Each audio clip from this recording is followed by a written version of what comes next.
राधे कृष्ण दोस्तों।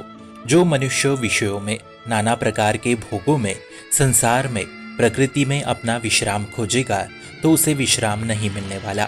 यदि कोई प्रकृति संसार विषयों से निश्चिंत होना चाहेगा तो उसकी उतनी ही अधिक चिंता बढ़ेगी, उतना ही शोक और भय बढ़ेगा।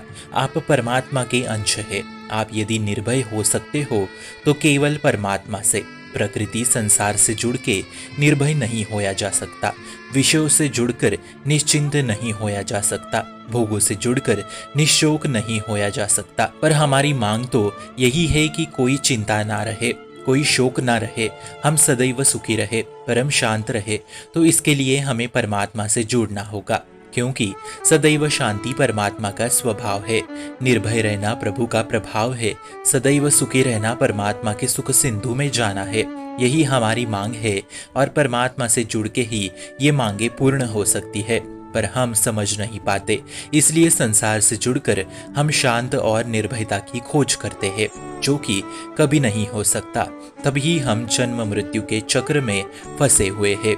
केवल परमात्मा की तरफ चलने से ही शांति प्राप्त हो सकती है, निर्भयता प्राप्त हो सकता है, निशोक हो सकते हो, निश्चिंत हो सकते हो। दूसरा कोई उपाय नहीं है। आप परमात्मा श्री कृष्ण के अंश है। आपके अंदर की खोज है केवल श्री कृष्ण। हमें इस मायावादी प्रकृति में कहीं विश्राम नहीं मिलने वाला, कहीं शांति नहीं मिलेगी, कहीं पूर्णता नहीं मिलेगी, क्योंकि आप परमात्मा का अंश है।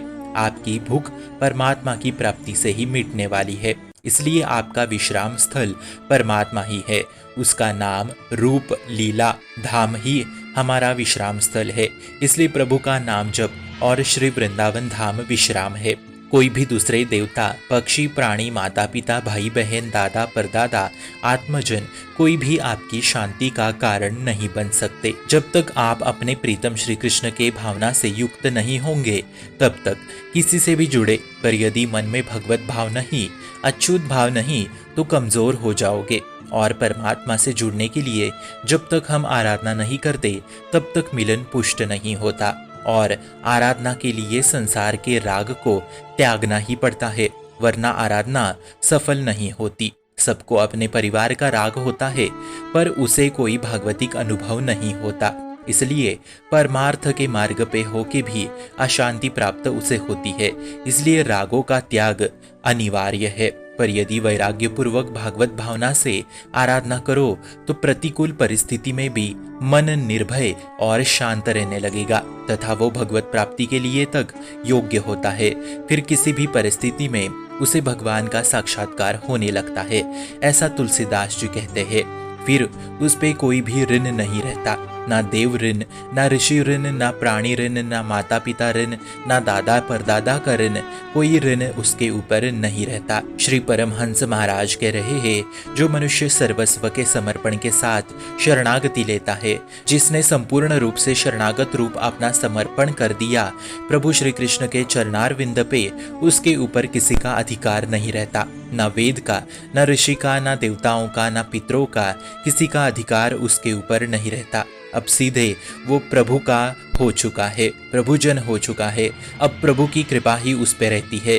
वेद, निषेध, नियम, कानून, शुभ अशुभ, काल, शनि, साढ़े साती, किसी का अधिकार उस पे नहीं रहता जो शरणागत है उस पे। इसलिए निर्भयता और शांति के लिए संपूर्ण रूप से शरणागत होके प्रभु को सब समर्पण करना है।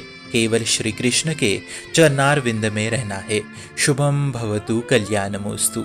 भक्ति का प्रसार करने हेतु इस चैनल को अपने मित्र और परिवार संग शेयर जरूर करें और भक्ति दृढ़ करने हेतु इस चैनल को सब्सक्राइब करना ना भूले। राधे राधे।